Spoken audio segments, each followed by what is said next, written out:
Welcome back bulk SMS Dhaka. আমরা হচ্ছে last ভিডিওটা দেখেছিলাম কিভাবে আমরা কন্টাক্ট লিস্ট তৈরি করতে পারি এবং গ্রুপ তৈরি করতে পারি। তো আমরা যদি আমাদের এসএমএস গ্রুপে যাই তাহলে দেখবো যে আমাদের তিনটা কন্টাক্ট ইনফরমেশন মানে কন্টাক্ট ফোন নাম্বার অ্যাড করা আছে। তো আমরা হচ্ছে এই ফোন নাম্বার গুলো থেকে এখন হচ্ছে বাল্ক এসএমএস পাঠাবো। তো এটার জন্য যেটা করতে হবে সেটা হচ্ছে আমাদের এই গ্রুপ এসএমএস এ যেতে হবে। গ্রুপ এসএমএস থেকে আমরা হচ্ছে ক্রিয়েট গ্রুপ এসএমএস এটাতে ক্লিক করব।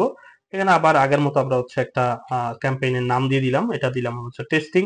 আমি হচ্ছে এখানে দেখতে পাচ্ছি আমাদের একটাই গ্রুপ আছে, এই জন্য একটা গ্রুপ দেখাচ্ছে। আমরা হচ্ছে এইখানে গেলাম, এখান থেকে এটা সিলেক্ট করে দিলাম এবং অনেকগুলো যদি এসএমএস থাকতো গ্রুপ থাকতো তাহলে আমার এখানে দেখাইতো। তো আমার একটাই যেহেতু গ্রুপ আছে আমি একটা গ্রুপই সিলেক্ট করলাম, প্লাস হচ্ছে আমি এখানে লিখলাম আবার হ্যালো এমডি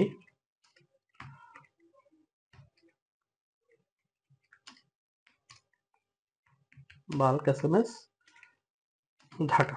ঠিক আছে, দিয়ে আমি হচ্ছে এটাকে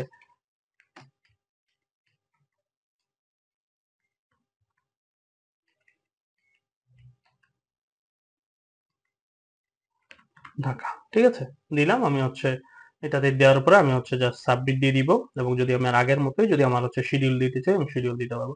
আমি সাবমিট দিয়ে দিলাম এবং সাবমিট দেওয়ার পর আমাকে একটু ওয়েট করতে হবে। হ্যাঁ, একটু সময় নিয়ে ওয়েট করতে হবে।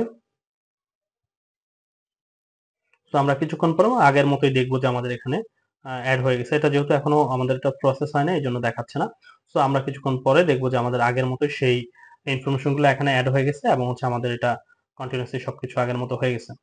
সো এরপর হচ্ছে আপনারা চাইলে আগের মতোই ওই এসএমএস লগে গিয়ে আপনারা চেক করতে পারবেন যে কয়টা এসএমএস ইয়ে হয়েছে।